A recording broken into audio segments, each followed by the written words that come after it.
Kita bisa melihat, mendengar, berpikir. Tapi, pernahkah kita benar-benar menyadari kita sedang menyadari? Siapa yang sedang berpikir saat ini? Siapa yang merasa gelisah, bahagia, takut, atau jatuh cinta? Apa yang membuat kita tahu bahwa kita ada? Apakah itu hanya otak, segumpal jaringan, dan listrik? Atau ada sesuatu yang lebih dalam? Sesuatu yang tak bisa dijelaskan oleh rumus fisika, tapi terasa lebih nyata dari apapun. Dalam dunia sains, kesadaran disebut sebagai the hard problem, masalah tersulit dalam ilmu kognitif. Bagaimana mungkin sesuatu yang bersifat fisik seperti otak menghasilkan pengalaman subjektif seperti rasa cinta, takut, atau rindu? Sementara dalam Islam, kesadaran terikat erat dengan roh, dengan nafs, dan dengan akal. Tiga hal yang membentuk jati diri manusia menurut wahyu. Tapi, apakah kesadaran adalah milik tubuh ini saja? Atau justru, ia berasal dari tempat yang lebih tinggi?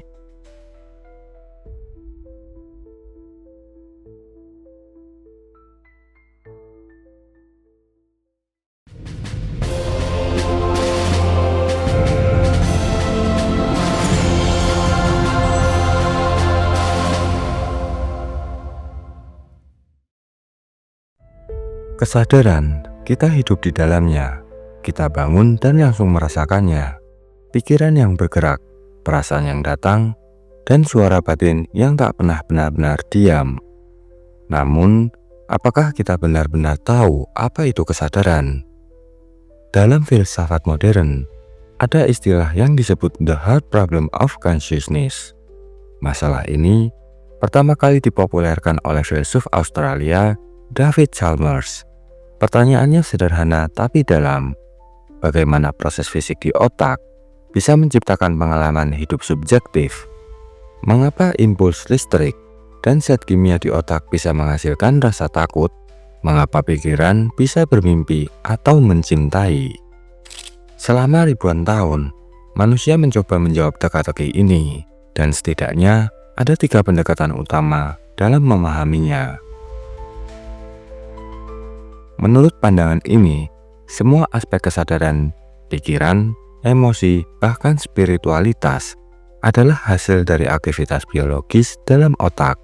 Kita merasa sedih karena sinapsis tertentu aktif. Kita bahagia karena hormon dilepaskan. Ini adalah pendekatan yang paling umum di dunia sains modern. Tapi, ia punya masalah besar. Ia tidak menjelaskan pengalaman batin. Mengapa rasa sakit terasa nyata, meski hanya muncul dari sinyal listrik? Dan bagaimana menjelaskan fenomena seperti mimpi, intuisi, atau pengalaman mati suri? Disebut dualisme dan dipopulerkan oleh Rene Descartes. Ia percaya bahwa tubuh dan jiwa adalah 2 entitas berbeda. Tubuh adalah materi, tapi jiwa tak teraba, tak terlihat namun nyata. Dalam dualisme, kesadaran adalah bagian dari jiwa, bukan otak. Otak hanya media. Inilah sebabnya mengapa manusia bisa merasa menyesal atau mengenang sesuatu yang tidak lagi ada, karena jiwa tidak tunduk sepenuhnya pada hukum fisika.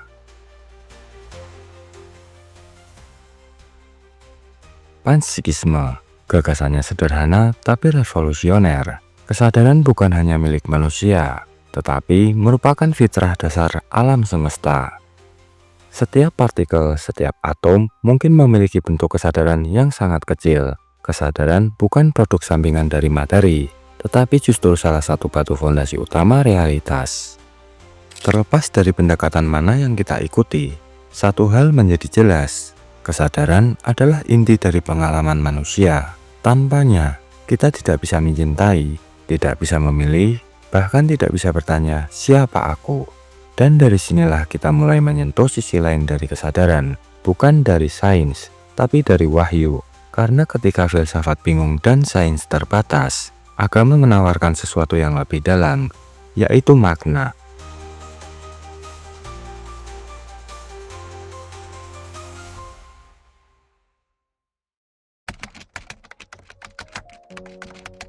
Sains melihat kesadaran dari otak, Filsafat melihatnya dari logika, tapi Islam melihatnya dari langit.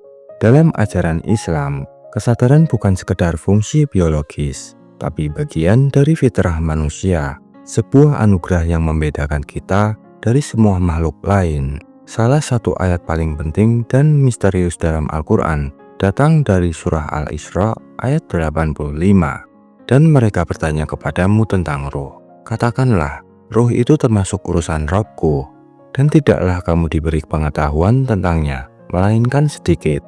Ayat ini seperti batas kabut. Allah menegaskan bahwa roh adalah dimensi ilahiyah, sesuatu yang bahkan manusia dengan semua kecerdasannya tidak akan pernah sepenuhnya pahami. Namun, petunjuk tentang hakikat kesadaran tersebar dalam berbagai konsep kunci Islam, yaitu nafs, hati, ruh, dan akal. Kata nafs dalam Al-Quran bisa merujuk pada jiwa manusia atau bahkan pada diri kita yang sadar. Allah berfirman, dan jiwa serta penyempurnaannya, maka Allah mengilhamkan kepadanya keburukan dan ketakwaannya. Quran Surat Asy-Syams ayat 7-8. Nafs memiliki potensi ganda. Ia bisa tunduk pada hawa nafsu, atau ia bisa berkembang menjadi jiwa yang tenang, an-nafs al-mutmainnah. Ini menunjukkan bahwa kesadaran menurut Islam bukan hanya ada, tapi bisa dibina dan dimurnikan. Lalu ada hati atau qalb. Dalam Islam, hati bukan sekedar organ biologis. Ia adalah pusat kesadaran spiritual, sebuah tempat di mana iman tumbuh atau mati. Hati atau qalb disebut dalam Al-Quran lebih dari 100 kali. Maka, apakah mereka tidak berjalan di muka bumi, lalu mereka mempunyai hati yang dengan itu mereka dapat memahami? Quran Surat Al-Hajj ayat 46. Di sini, hati bukan hanya untuk merasa, tapi untuk memahami. Qalb adalah mata batin kita, dan ia bisa menjadi buta bukan secara fisik, tapi secara ruhani. Dan tentu saja, yang paling misterius adalah ruh. Allah berfirman, kemudian dia menyempurnakannya dan meniupkan ke dalamnya ruhnya. Quran Surat As-Sajdah ayat 9. Inilah saat ketika manusia menjadi sadar, ruh bukan sekedar nyawa, ia adalah koneksi vertikal, tali halus antara makhluk dan pencipta. Ketika ruh masuk ke dalam jasad, maka muncullah kesadaran, dan bersama kesadaran itu, datanglah amanah, tanggung jawab untuk memilih, mengenal, dan kembali kepadanya. Dalam Islam, akal adalah sarana untuk memahami wahyu dan ciptaan Allah. Tapi menariknya dalam Al-Quran, kata akal tidak disebut sebagai kata benda, tapi selalu dalam bentuk kata kerja, yaqilun, atau mereka menggunakan akal. Artinya, akal bukan benda yang kita punya. Akal adalah sesuatu yang harus digunakan. Kesadaran harus aktif, bukan pasif. Jadi, dalam Islam, kesadaran adalah amanah besar. Ia bukan hanya untuk berpikir atau merasakan, tapi untuk mengenal Allah, memilih jalan hidup, dan bertanggung jawab atas setiap keputusan. Dan mungkin itulah mengapa Allah berkata bahwa manusia telah diberi kehormatan menerima amanah, yang bahkan langit, bumi, dan gunung enggan memikulnya. Sesungguhnya, kami telah menawarkan amanah kepada langit, bumi, dan gunung-gunung, maka semuanya enggan untuk memikul amanah itu, dan mereka khawatir akan mengkhianatinya, dan dipikulah amanah itu oleh manusia. Sesungguhnya, manusia itu sangat zalim dan sangat bodoh. Quran Surat Al-Ahzab ayat 72. Salah satu tokoh paling berpengaruh dalam pemikiran Islam tentang jiwa dan kesadaran adalah Ibnu Sina, dikenal di barat sebagai Avicenna. Dalam karyanya yang monumental, Kitab Al-Nafs, bagian dari Asy-Syifa, Ibnu Sina menyebut bahwa jiwa adalah substansi non-material yang terhubung dengan tubuh, namun tidak berasal dari tubuh. Bagi Ibnu Sina, kesadaran manusia berakar dari jiwa rasional, sebuah lapisan tertinggi dari struktur jiwa manusia. Ia membagi jiwa menjadi 3, jiwa nabati, yaitu fungsi biologis, jiwa hewani, fungsi motorik, dan jiwa rasional, sumber kesadaran, berpikir, merenung, dan mengenal kebenaran. Kesadaran manusia menurut Ibnu Sina tidak bergantung sepenuhnya pada tubuh. Inilah sebabnya jiwa bisa tetap eksis setelah kematian. Sementara itu, Imam Al-Ghazali dalam Ihya Ulumuddin berbicara bukan hanya tentang struktur jiwa, tapi juga pembersihan hati sebagai bentuk kesadaran spiritual tertinggi. Menurut Al-Ghazali, kesadaran sejati bukan hanya tahu apa yang benar, tetapi mampu merasakan kehadiran Allah dalam setiap detik kehidupan. Ia menyebutkan, hati adalah cermin. Bila kotor, ia tidak bisa memantulkan cahaya ilahi. Bila disucikan, ia akan memantulkan kebenaran. Disinilah kesadaran bukan hanya fungsi kognitif, melainkan jalan spiritual untuk kembali kepada Sang Pencipta. Dengan kata lain, para pemikir Islam seperti Ibnu Sina dan Al-Ghazali menunjukkan bahwa kesadaran manusia bukan sekedar kerja otak, bukan pula hanya pengalaman subjektif, tapi juga merupakan perjalanan rohani dari kebodohan menuju cahaya, dari egosentris menuju ketundukan. Mereka, para ulama dan filsuf muslim klasik, jauh sebelum era neuroscience, telah menunjukkan bahwa antara ilmu, jiwa, dan iman ada jembatan, dan jembatan itu bernama kesadaran.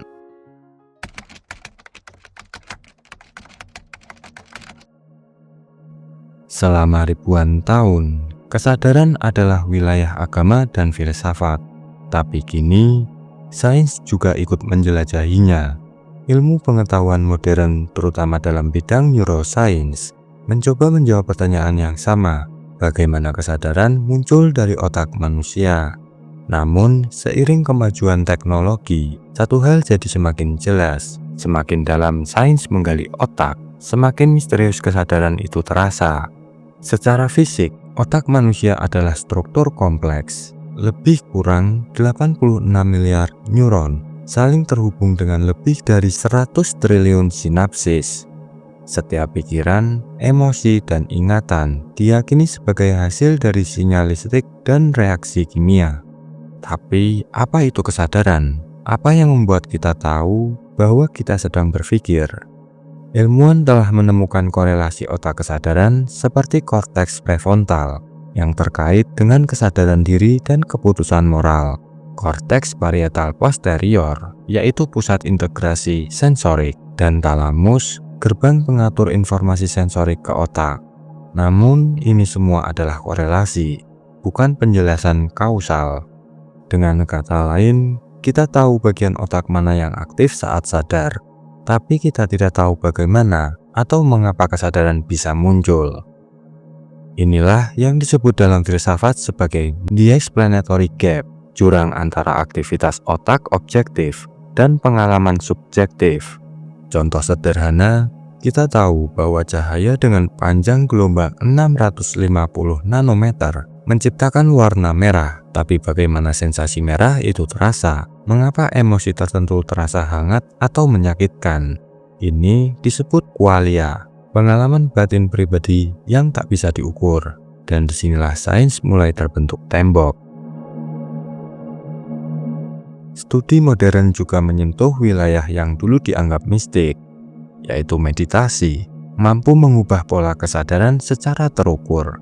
Lucid dreaming, kesadaran dalam mimpi, near death experience, pengalaman sadar ketika aktivitas otak nyaris nol.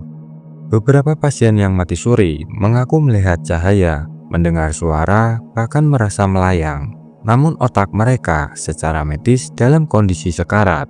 Apakah ini ilusi biologis? Atau petunjuk bahwa kesadaran bisa melewati batas materi? Beberapa ilmuwan dan filsuf modern mulai membuka diri pada pendekatan non-materialistik, seperti David Chalmers, mengangkat the heart problem dan mendukung panpsikisme. Christoph Koch, peneliti otak yang meyakini bahwa kesadaran adalah sifat dasar dari realitas.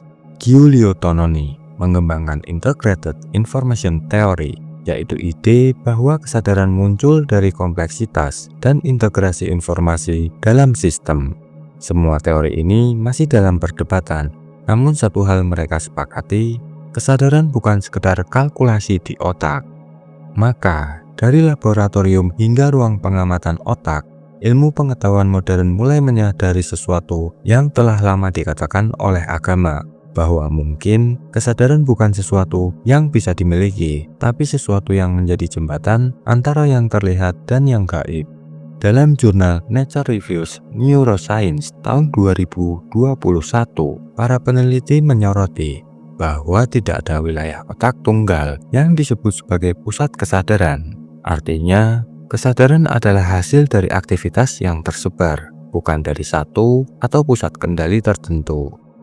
Hal ini konsisten dengan Global Workspace Theory oleh Stanislas Dehaene dan Bernard Baars yang menyebut bahwa kesadaran muncul ketika informasi di otak terintegrasi secara global dan dapat diakses oleh banyak sistem kognitif secara bersamaan, semacam panggung mental.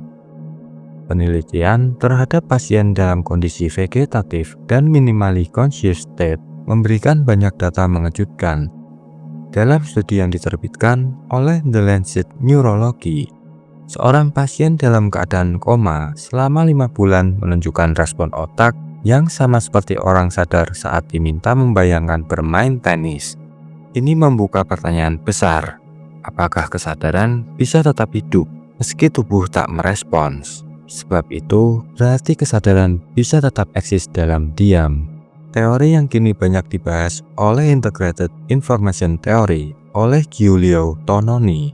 Menurut teori ini, sebuah sistem memiliki kesadaran jika ia mampu mengintegrasikan informasi dengan kompleksitas tertentu. Kesadaran tidak tergantung pada bahan penyusunnya, yaitu biologis atau mesin, tetapi pada struktur hubungan dan kedalaman informasi di dalamnya.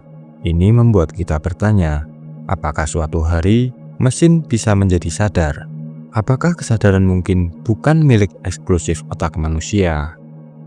Beberapa ide tersebut selaras dengan pandangan Islam kuno yang menyebutkan bahwa kesadaran bukan dari materi, tapi dimanifestasikan dalam materi. Ruh adalah pemancar ilahi yang menyinar sistem tubuh dan akal. Sains mulai menyentuh sesuatu yang selama ini telah dibisikkan oleh agama, bahwa kesadaran bukan sekedar produk, tapi pancaran. Ia adalah pantulan dari sesuatu yang lebih tinggi. Jadi, ketika kita melihat ke layar Functional Magnetic Resonance Imaging dan membaca lonjakan gelombang otak, kita mungkin hanya melihat permukaan, karena seperti laut, kesadaran memiliki kedalaman yang tak bisa dijangkau oleh radar. Ilmu pengetahuan telah membawa kita jauh, tetapi saat bicara tentang kesadaran, ia belum membawa kita sampai ke akar, dan mungkin disitulah peran agama, wahyu, dan pencarian makna dimulai.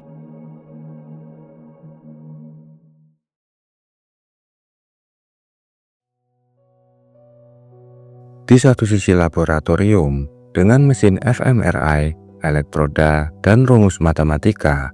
Di sisi lain sajadah, dengan zikir, tumak ninah, dan ayat-ayat langit.